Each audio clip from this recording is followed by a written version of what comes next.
What's up guys, it's me, Kedar, and in this video we're going to be taking a look at the origins of trading card games, from the early collectible days of trade cards and baseball cards to the ancient history of playing cards themselves.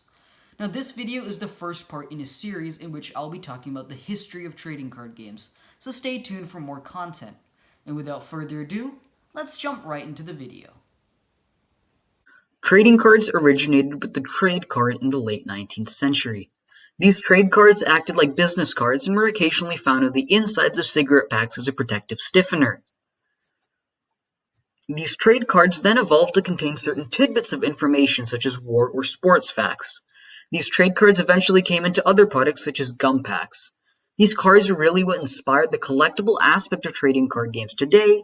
However, World War II did stop the production of these cigarette cards in 1940 due to the limited number of paper resources at the time, and the cigarette cards never really repopularized after that. Baseball cards originated in the 1860s as a derivative of trade cards. These baseball cards came right around when baseball became a professional sport. These baseball cards were initially trade cards and were mainly used by companies as a means of attracting people to buy their products. In 1886, baseball cards were a common form of trade cards. These baseball cards were also the foundation of modern trading card game principles, as these cards were actually used in card games or simulations of a baseball game. During the early 1900s, these baseball cards were also being manufactured by candy and gum companies. In the 1910s, the popularity of these baseball cards spread to magazines, which had promotional magazines for these cards. Now, Magic the Gathering may be the first trading card game as we know it, but the concept itself has a prototype in the form of the baseball card game from 1904. Now, this game actually never saw production and only had 112 cards, but its concepts were a precursor to the modern trading card game.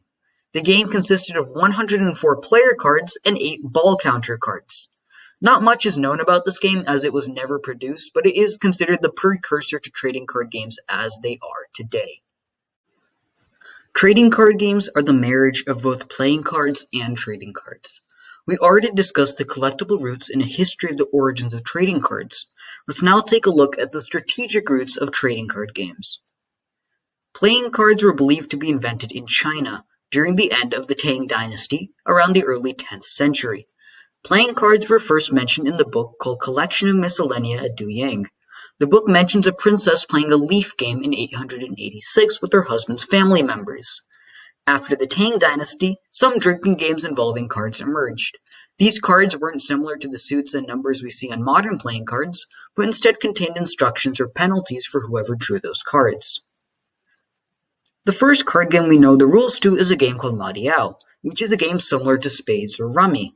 Innovations in playing cards didn't just stop in China.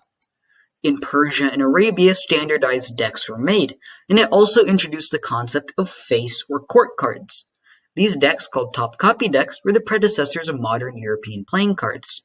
Topkapi decks contained 48 cards and had 4 suits, with cards values ranging from ace to 10. The earliest mention of playing cards in Europe was believed to be a ban on cards in the city of Bern, Switzerland in 1367, although this is debatable. The earliest solid information we have on card games was a ban in Florence, Italy in 1377. Also written in 1377 was a paper describing the morality of playing cards. After the year 1377, more bans on cards ensued. From the years 1418 to 1450, professional card makers started creating card decks. As playing cards spread further, the traditional Topkapi suits were replaced with the suits we now see today. Clovers or clubs, pikes or spades, hearts, and tiles or diamonds. In the late 14th century, the Topkapi suits were changed to traditional European royalty. During the 1500s, decks with 56 cards had kings, queens, knights, and knaves as their face cards. The standard of having cards' values in the corner was introduced in 1693. The purpose of this change was to allow players to hold their cards in one hand instead of two. Next came a change to face cards that allowed them to be the same right side up or right side down in 1745. However, the French government, who controlled the design of playing cards, prohibited the printing of cards in this format. This format was adopted in Central Europe in the late 18th century. Sharp corners were replaced with rounded ones to hide wear and tear, and to prevent cheating by writing on the backs of cards, card-back designs were invented after the mid-19th century. The Joker was introduced by America near the end of the Revolutionary War for a card game called euchre. From China to Europe, playing cards have evolved a lot and are the grandfather of the strategic aspect of trading card games.